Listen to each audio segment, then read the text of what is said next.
Nah, di situ loh Bu. Anda suudzon, Anda kira setiap orang yang belajar ngaji tidak mungkin sukses. Anda suudzon dengan kemampuan Anda sendiri. Sehingga Anda menganggap, kalau saya ngaji, saya tidak akan bisa. Wes karuan waktunya saya bikin senam saja, daripada menyenangkan Allah, mendingan menyenangkan suami.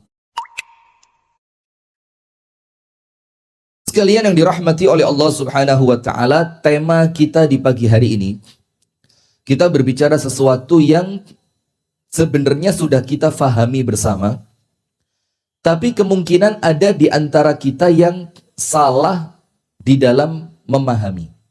Artinya terbiasa kita dengar kalimat ini, tapi ada orang-orang yang salah menempatkan kalimat ini antara betul-betul pasrah atau menyerah. Ada orang males ngakunya tawakal. Ada orang tidak berani bales ngakunya ikhlas. Ada orang tidak bisa berbuat apa-apa, ngomongnya sabar. Ada enggak yang begitu? Seperti ibu-ibu, suaminya nikah lagi. Contoh. Sabar. Enggak, contoh yang lain lah. Tapi yang paling enak itu, yang bisa pas itu.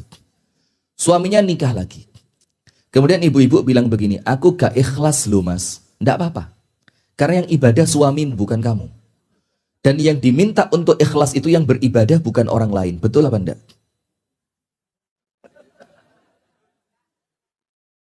Saya ulang ya. Saya rasa Anda belum paham tadi. Bu, orang ibadah itu syarat diterimanya ibadah ada berapa? Yang pertama, ikhlas. Yang kedua sesuai apa? Contoh dari Nabi SAW. Berarti yang dituntut ikhlas yang ibadah atau yang ngelihat? Nah, nikah itu ibadah atau bukan? Berarti yang dituntut ikhlas yang nikah atau yang melihat orang nikah? Yang nikah. Berarti ketika suami Anda nikah lagi, yang dituntut ikhlas suami atau Anda? Berarti kalau Anda tidak ikhlas, suami tetap nikah, ibadahnya sah apa enggak? Sah. Kenapa Anda jadi berhenti? Wong tetap sah kok. Kenapa Anda bingung dengan yang sebelah sini yang dijak ngomong aja nggak connect? Lo dijak ngomong itu lo nggak connect, betul? Sakitnya di sini enggak, koyok tahu ay. Mudah-mudahan sama Allah dimudahkan ya, amin. Nah, contohnya bukan itu, mohon maaf, itu bercanda saja. Begini contohnya. Jadi lali contoh yang asli kan? Ada seseorang yang kemudian ditinggal pergi oleh suaminya. Na'udzubillah min dzalik. Dalam keadaan dia memang tidak bisa nyari. Dalam keadaan lagi, memang keluarga dari suami tidak dukung Anda sebagai istrinya. Dalam keadaan yang lain, mungkin perempuan yang dikejar oleh suami Anda jauh lebih cantik, lebih muda, lebih kaya, sementara Anda mikir, aku opo gitu loh. Nah, akhirnya dalam keadaan tidak berdaya seperti itu, Anda tidak bisa bergerak, Anda tidak punya kesempatan untuk ikhtiar, Anda tidak berani ngapa-ngapain, terus Anda ngomong ikhlas, Anda ngomong sabar, Anda ngomong tawakal, itu keliru. Karena orang ikhlas, sabar, tawakal, itu ketika ada pilihan lain. Tapi Anda milih sabar, Anda milih ikhtiar, Anda milih ikhlas. Nah itu maka jangan sampai salah paham, sabar saja. Oh BBM naik, sabar, ya mesti dijak demo rawani kok. Lalu terus apa? Apalagi BBM naik, oh sudah, saya ikhlas. Ya mesti ikhlas, protes so seminggu loh, malah ditangkepi gak dia bapak noblas. Nggak ada. Jangan manas-manasi. Nah sudah, maka kita akan meluruskan itu ketika harus menyerah. Hadirin sekalian yang dirahmati dan diberkahi Allah Subhanahu wa Ta'ala. Yang pertama yang kita harus fahami bersama adalah ada di antara kita ini yang kemudian tidak faham nyerah itu apa, tawakal itu apa, ikhtiar itu apa, sabar itu apa, ikhlas itu apa. Dia tidak ngerti. Sehingga rancu untuk mereka antara istilah sabar, istilah ikhlas, dan orang yang betul-betul dianggap apa? Nyerah. Nanti eman-eman di akhirat. Anda kira Anda sabar, Anda kira Anda ikhlas, Anda kira Anda tawakal, ternyata oleh Allah ditulis Anda menyerah. Nah maka sekarang begini, istilah ketika harus menyerah itu kemungkinannya dua. Kemungkinannya berapa? Dua. Nomor satu, Ibu-ibu dengerin saya ya. Jangan ngantuk. Ibu-ibu ini medeni loh, ngantuknya sambil mendelik. Saya takut loh, Bu. Mendelik panjenengan itu nular ke sini loh. Maka saya kalau pengajian itu gampang mendelik gara-gara ketularan jamaah. Coba panjenengan senyum gitu ya. Ya memang saya tahu belum mandi, tidak apa-apa lah, tapi senyum lah ya. Ya bukan ngenyek, jujur sudah mandi atau belum? Kayak mari lapo yang mandi. Maka ada dua kemungkinan. Ada orang itu kemudian yang dia nyerah, gampang putus asa, kemudian dia ikhtiar baru sedikit, gagal, mundur ke belakang. Kemudian dia pesimis. Pesimis itu apa? Tidak punya kepercayaan diri. Dia suudzon dengan kemampuan dirinya. Dia suudzon dengan ikhtiarnya. Dia mikir, aku ngapain pun saat ini pasti gagal. Nah ini Bu, kalau orang dalam keadaan seperti itu, jangan ngomong tawakal, jangan ngomong sabar, jangan ngomong ikhlas. Enggak, karena Anda sudah kalah dengan diri Anda sendiri. Maka dalam keadaan seperti ini, orang itu bukan sabar, bukan tawakal, bukan ikhtiar, tapi apa? Tapi memang dia mudah putus asa. Coba, saya ceritakan aja apa adanya. Saya berangkat ke Jakarta tahun 2013. Pulang dari pesantren. Daftar ke Lipia. Tidak diterima. Tidak diterima.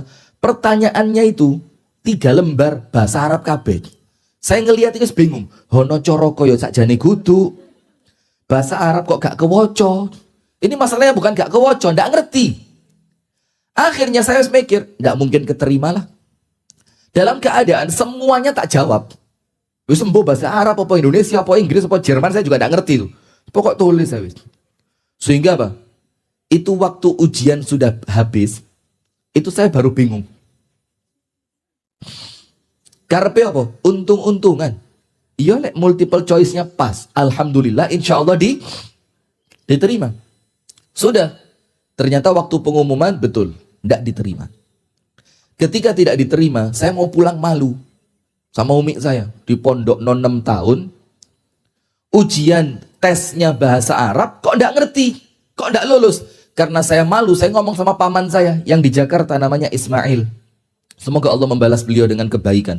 Beliau yang nyemangati. Saya ngomong sama beliau, saya bilang, tolong ngomong sama umi saya tidak berani pulang. Saya malu mau pulang. Mosok mondok 6 tahun, daftar kuliah lah kok tidak diterima. Terus sama paman saya ditanya, terus kamu di sini mau ngapain?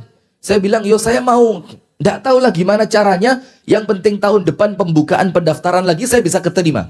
Paman saya cari teman-temannya, ada ndak les bahasa Arab? Akhirnya, setahun itu saya tidak pulang, dan saya les bahasa Arab di 3 tempat. Pagi, sore, sama malam ba'dal isya dalam waktu setahun. Kesel. Yo lek dipikir yo kesel. Tapi kesurung isin tadi loh. Kesurung apa? Isin. Mosok lulusan pondok, di pondoknya 6 tahun, bahasa Arab tidak ngerti. Ujian bahasa Arab tidak bina. Maka yang seperti itu hadirin, kalau orang gampang nyerah, dia pikir apa? Oh takdir saya bukan di sini. Ada enggak yang begitu? Daftar sekali, tidak keterima, tidak keterimanya bukan setelah ikhtiar. Hati-hati loh ya.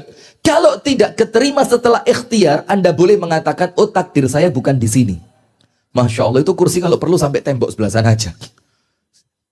Sudah, dia tidak ikhtiar.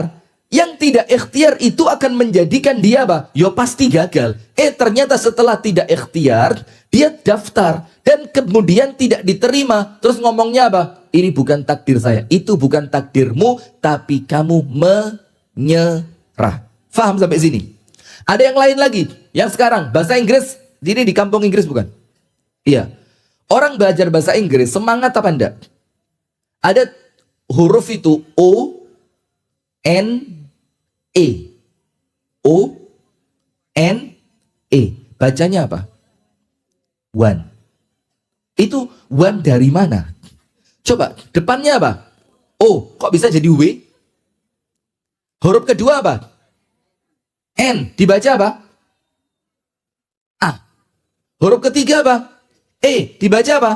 N. Lu, Anda belajar, bisa? Bisa. Itu ada gurunya malah di sana. Tentor apa? Mentor. Saya kalau bingung antara Jontor, mentor, mente, itu bingung saya. Itu mentornya sebenarnya. Bisa bahasa Inggris? Bisa. Ada grammarnya? Ada. Pertanyaannya, ketika ngaji Al-Quran, belajar, sing wis kasep itu loh. Orang-orang yang mengatakan, saya terlanjur, telat, sudah tua, saya sudah tidak mungkin bisa. Itu namanya nyerah atau pasrah dengan takdir. Nah, di situ loh Bu. Anda suudzon, Anda kira setiap orang yang belajar ngaji tidak mungkin sukses. Anda suudzon dengan kemampuan Anda sendiri. Sehingga Anda menganggap, kalau saya ngaji, saya tidak akan bisa. Wes karuan waktunya saya bikin senam saja, daripada menyenangkan Allah, mendingan menyenangkan suami. Yuk, kaki di depan. Ya, tangan di atas. Ya, sip, terus. Ya, semua tubuh digerakkan, jangan berhenti. Yo, terus. Semangat ya, sister. Daripada nyenengin Allah, mendingan nyenengin siapa? Ada yang begitu? Banyak. Itu hadirin, Anda bukan tawakal, Anda bukan ikhlas menerima takdir, Anda bukan mengimani takdir, tapi Anda sedang apa? Nyerah. Kenapa bahasa Inggris Anda tidak nyerah? Kenapa bahasa Mandarin Anda tidak nyerah? Tapi ketika ngomong Al-Quran yang Allah Ta'ala berjanji, apa janjinya Allah? وَلَقَدْ يَسَّرْنَا الْقُرْآنَ لِلذِّكْرِ فَهَلْ مِن مُدَّكِرٍ. Allah yang berjanji, aku telah mudahkan Al-Quran. Ada enggak di antara kalian yang mau belajar, kata Allah? Sementara bahasa Inggris, ada jaminan dimudahkan? Paling ya lembaga yang promosi aja. Di tempat kami 2 jam pinter bahasa Inggris. Pret. Sama juga metode baca Al-Quran apa zaman beberapa tahun yang lalu. Metode baca Al-Quran titik-titik. 2 jam mahir. Pret. Itu strategi bisnis, bukan ngajak orang pengen belajar. Betul apa enggak? Nah, maka hadirin itu yang pertama. Jadi jangan salah paham. Kalau Anda memang orang yang mudah putus asa, yang dimana Allah katakan dalam Al-Quran, وَلَا يَيْأَسُوا مِنْ رَوْحِ اللَّهِ إِلَّا الْقَوْمُ الْكَافِرُونَ. Tidaklah putus asa dari rahmatnya Allah, kemudahan yang Allah turunkan, kesuksesan yang Allah janjikan. Tidak ada yang putus asa kecuali siapa? Orang kafir. Kenapa Allah mensifati putus asa itu milik orang kafir? Kenapa? Ayo. Kenapa? Bu Sevi? Yuning? Siapa lagi? Bu siapa? Saya kok ilingi mek loro ikut doi. Siapa lagi? Mas Abror? Kenapa Mas Abror? Putus asa itu dibilang milik orang kafir. Pak, lama ndak ketemu malah ahli jenengi. Pak Endro, ayo Pak Endro, masih sepeda pancalan? Semangat kan? Renang masih Pak Endro? Masih. Cari istri? Putus asa. Sepedaan panjang kuat. Jaga stamina dengan renang. Istiqomah ketika disuruh nikah. Langsung hitung bintang. Pak Endro, ganteng jadi. Stamina masih bagus. Sudah. Maka hadirin sekalian, ini bukan kemudian orang yang pasrah, tapi memang wataknya dia apa? Putus asa. Memang sikapnya dia suudzon dengan diri sendiri. Memang orang itu orang yang tidak mau berikhtiar karena kemalasannya. Sekarang kenapa putus asa itu Allah sifatkan untuk sifatnya orang kafir? Kenapa? Ada 2 hal. Ada berapa? Karena tidak beriman. Itu. Yang namanya kafir ya tidak beriman. Ya Allah panjenengan ya pointer loh. Ya Allah. Karena tidak beriman. Loh kalau beriman ya tidak kafir toh Bu. Ya pinter memang Masya Allah ya, ini pendidikan kampung Inggris ini ya. Pinter gitu loh. Hadirin kenapa? Karena 2 hal. Nomor 1. Karena orang kafir itu tidak percaya akhirat. Karena orang kafir tidak percaya apa? Akhirat. Sehingga mereka mikirnya kalau gagal dunia ya selesai. Kalau kita kan enggak. Kalau misalkan kita ikhtiar, kita kerja keras, kita semangat, kita optimis, ternyata gagal. Oh, enggak berhenti, ikhtiar lagi, semangat lagi, optimis lagi, gagal lagi. Oh, enggak putus asa. Kalaupun sampai mati begitu terus, Anda kan masih punya akhirat. Yang ikhtiar Anda itu akan bernilai apa? Bernilai pahala. Sehingga kalaupun gagal dunia, sukses mana? Akhirat. Maka orang beriman, gagallah 100 kali, akhirat tetap Anda bahagia. Dan itulah yang kemudian Rasulullah mengatakan di dalam hadisnya apa? Ketika berdoa gitu sama Allah, Dalam hadis yang sahih, Rasulullah mengatakan, Allahumma la aisha illa aishul akhirah. Ya Allah, tidak ada kehidupan yang aku cari kecuali kehidupan akhirat. Yang kehidupan akhirat ini menjadikan orang beriman tidak akan pernah putus asa. Itu sebab yang pertama. Kenapa putus asa itu sifatnya orang kafir? Lo kalau yang beriman ikut putus asa, lo teruskan eman-eman Anda punya iman. Sebab yang pertama, karena orang kafir tidak meyakini, tidak mengerti adanya kehidupan akhirat. Nomor dua, kenapa putus asa itu orang kafir? Karena pasti kalau kafir tidak mungkin masuk ke dalam surga. Terus kalau orang tidak punya peluang masuk surga, justru keliru kalau dia tidak putus asa. Maka memang betul kalau dia pada akhirnya apa? Putus asa. Sementara orang beriman, Anda tahu hadis penghuni surga yang terakhir, paling akhir masuk surga. Tahu hadisnya kan? Siapa itu? Orang yang ketika di neraka gak duwe konco. Sampean sapa kok gak kenal. Mosok gak ini nang mustaqim sampean. Orai, lah aku gak tahu ngerti masjid. Lu sampean apa? Aku biyen kafir. Walah, golek jamaah mustaqim wis gak ketemu. Karena jamaah mustaqim yang lain sudah masuk surga. Masuk surganya pertama ternyata. Tapi mosok pantas. Insya Allah harus yakin, optimis ya. Tapi yakin itu ya kudu ngoco lah. Pantas apa enggak kira-kira Bunda Smart? Cinta surga? Guyune kok ngenyeram ya. Sudah cari sebelah kiri. Sampai kok enggak pernah ketemu dulu di Masjid Al-Itqon. Loh memang saya enggak pernah ke Al-Itqon. Lah sampean kemana? Saya ke tempat ibadah saya bukan masjid. Loh, sampai apa? Saya kafir. Loh, golek wong beriman gak ketemu. Mosok karya aku tok rek gitu. Bingung dia cari teman. Kemudian Allah Ta'ala firmankan, cari di dalam neraka orang yang di dalam hatinya masih menyimpan iman walaupun sebutir debu. Betul enggak? Akhirnya sama Allah dikeluarkan. Tapi enggak langsung masuk surga kan? Ditaruh bibirnya neraka. Di sebelah sana kelihatan surga. Dia mikir, ya Allah, keluar dari neraka ini yo lego hati. Enak, asli enak. Tapi kalau mendekat ke sana kayaknya lebih enak. Mendekat ke mana? Ke surga kayaknya lebih enak. Di sini khawatir jatuh loh, ya Allah, mepet loh, ini jurang loh ini. Lek roto lak remek lagi saya. Didekatkan sampai terakhir dialognya apa? Dia masuk ke surga. Wa yukhayyal itu apa? Yukhayyal itu digambarkan seakan-akan surga sudah penuh, bidadari sudah nikah semua, istananya sudah dipek orang semua, sudah diambil orang. Terus ketika dia masuk, protes sama Allah, ya Rob, terus ngapain saya masuk? Bidadarinya sudah habis, istana sudah ditempati, kebun-kebun sudah dibagi. Terus saya di sini ngapain ya Allah? Suruh ngelihat orang bahagia itu. Aduh. Apa tadi? Sama Allah ditanya, mau enggak kamu tak kasih dunia? Dan 10 kali lipat dari kenikmatan dunia. Dia bilang, oh ya mau ya Allah. Setelah dia dapat itu, sama Allah dibilang apa? Sal tu'ta. Jalu tak kei. Minta dia, dikasih. Minta lagi, dikasih. Minta lagi, dikasih. Sampai permintaannya habis. Setelah permintaannya habis, sama Allah dibilang, sal. Jalu mana? Minta lagi. Dia bilang apa? Lah ya. Semua sudah ada. Ternyata apa yang terjadi hadirin? Sama Allah ditawari. Kamu kepingin ini enggak? Oh iya loh, kepingin. Dikasih. Ditawari lagi, kepingin ini enggak? Oh betul, enggak kepikiran loh saya. Kasih lagi, kepingin ini enggak? Kepingin. Sampai semua yang dia inginkan dan semua yang Allah janjikan tunai Allah bayarkan untuk dia. Ini orang beriman. Kalau orang kafir, bisa begitu? Padahal ini orang beriman yang imannya paling kecil.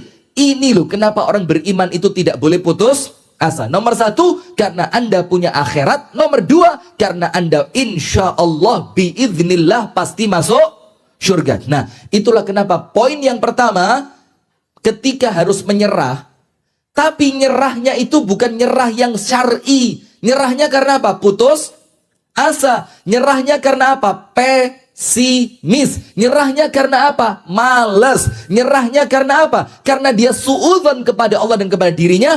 Itu panjenengan Anda semua tidak boleh punya. Faham? Nah sekarang nyerah yang kedua. Ini yang kita bahas panjang. Apa hadirin nyerah yang kedua? Tawakal yang betul-betul syar'i. Tawakal yang betul-betul syar'i. Anda tahu enggak?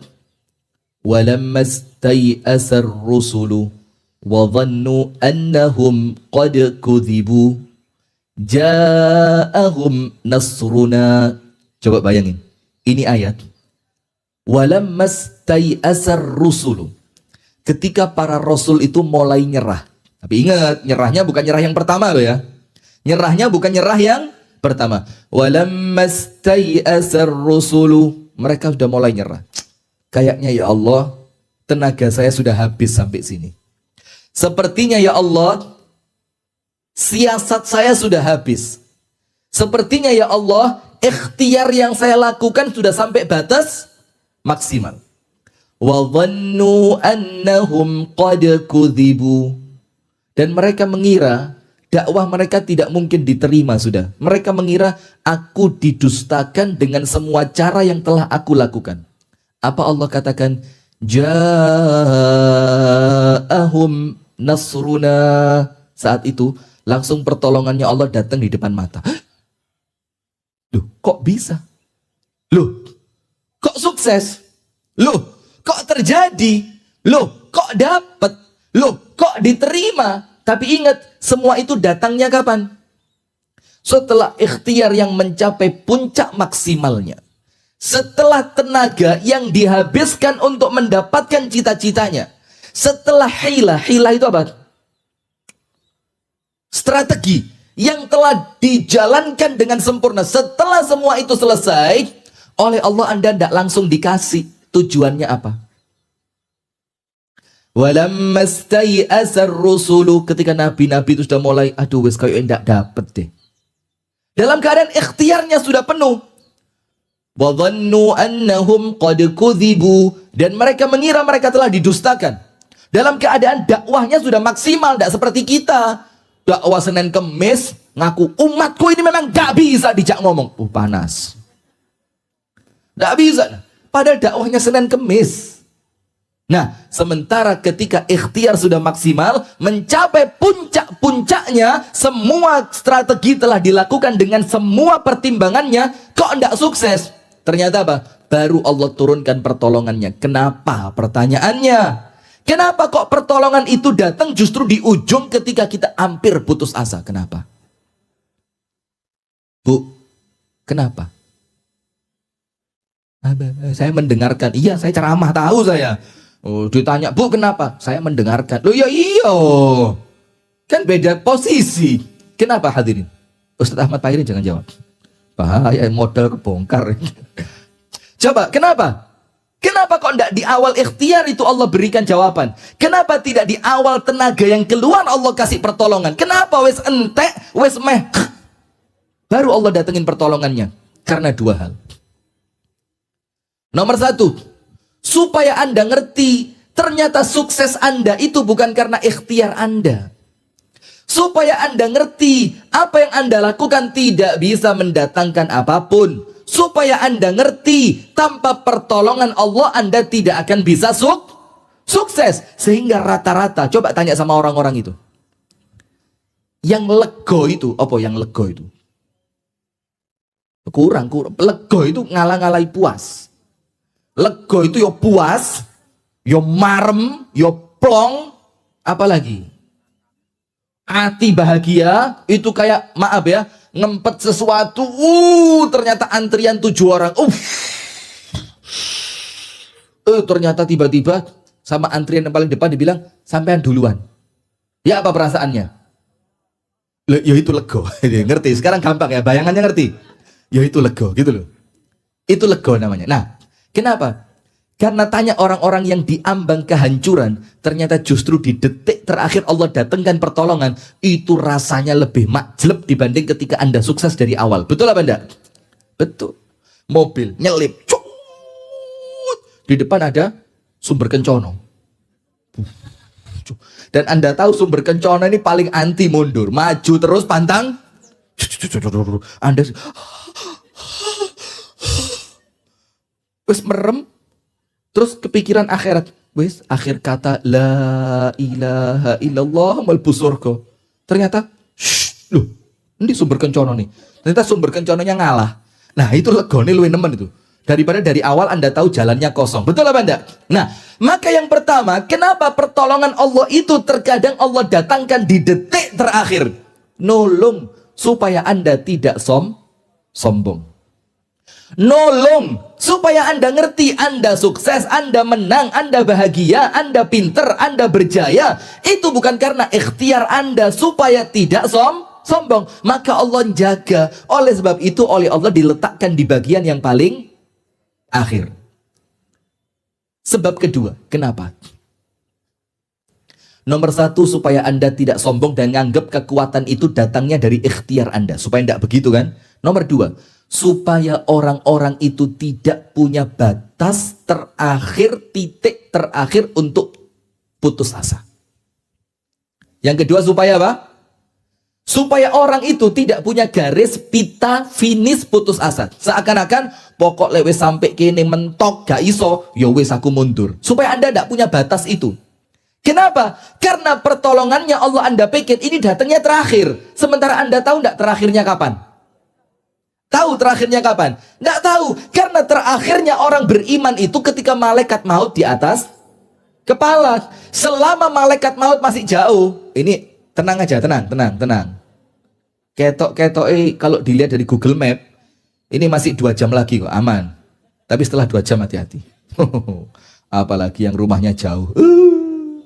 Mulai. Sekarang orang naik mobil sembrono loh Bu. Anda hati-hati, pelan, hati-hati. Jalannya itu cuma 2 km per jam. Lah melaku sekile lah wes. Spion kanan itu tidak pernah berhenti dilihat sampai lupa ngelihat depan.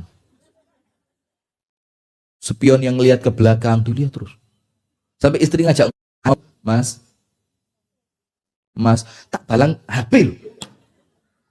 Jadi di mobil itu perasaan tegang banget. Sudah hati-hati. Ada truk remnya blong, bannya pecah. Anda kena paling depan. Gara-gara sing liyane banter wis ilang kabeh, Anda gak ilang-ilang. Jadi korbannya truk malah Anda. Bisa begitu? Mau? Nggak apa-apa kok, gratis. Dapat asuransi dari apa itu PT apa ya? Kalau asuransi itu Jasara Harja. Mau? Pokok ngurusnya kudu telaten loh ya.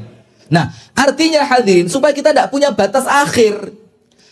Batas akhir ikhtiar kita itu kapan? Ketika malaikat maut mencabut nyawa. Selama napas masih bisa begitu. Artinya Anda masih punya kesempatan untuk ikhtiar. Kalau kesempatan ikhtiar masih ada, berarti kemungkinan pertolongan Allah datang itu bisa apa enggak?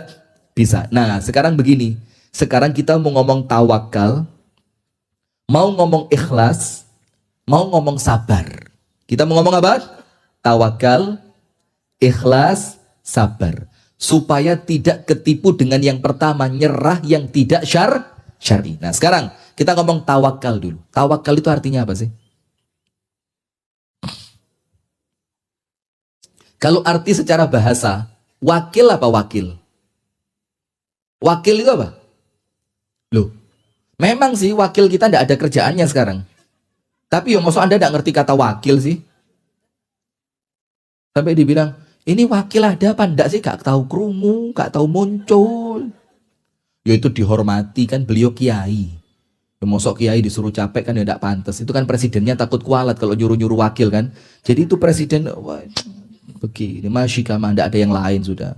Saking ngertinya ini kiai, maka betul-betul dijaga kenyamanannya.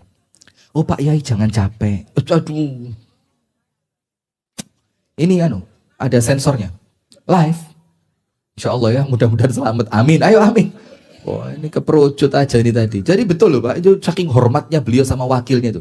Dia eman-eman gitu. Kan kalau nyuruh kiai takut apa? Takut kualat, nanti tidak 3 periode kalau kualat. Maka daripada sudah. Aduh ini betul. Mustaqim ini pejuang-pejuang 212 dulu. Apa-apa panjenengan kena duluan. Ibu-ibunya juga di pinggir jalan gini-gini dulu saya lihat. Ustadz Ahmad Payri pernah lihat ibu-ibu di pinggir jalan gini? Saya lihat Ustadz, pas pulang dari saya ikut malu. Lagi biasa ngaji Adabul Mufrad, biasa ngaji Sahih Fikih Wanita, biasa ngaji Ahad Pagi Al-Amin. Tapi Kira-kira salah murid apa gurunya? Gurunya, Ustadz Ahmad Pairin ada loh, ayo, wani. Kalau saya disalah nesek lumayan dong ngaji cekakaan tok. Lah ini serius loh. Nggak khawatir kualat. Hati-hati, di Malang itu ada ibu-ibu ngilok no Ustadz, kakinya patah. Serius, tidak bohongan. Jadi turun dari tangga masjid, itu keplecok, ternyata tulang engkelnya keluar. Itu baru satu Ustadz, ini dua. Jangan sampai leher yang patah. Astagfirullah. Wakil itu artinya apa? Yang mewakili kita dalam keadaan kita tidak ikut melakukan, tapi dia melakukan atas nama siapa? Kita, itu namanya apa? Wakil. Misalkan, Yayasan Sayap Dakwah Organizer mewakilkan tugas ini kepada Al-Akh Abu Shanum. Resmi suratnya, stempel, jret, tanda tangan, jret, materai, notaris, SH, MH, MKN, lengkap, jret. Sudah. Resmi ya suratnya?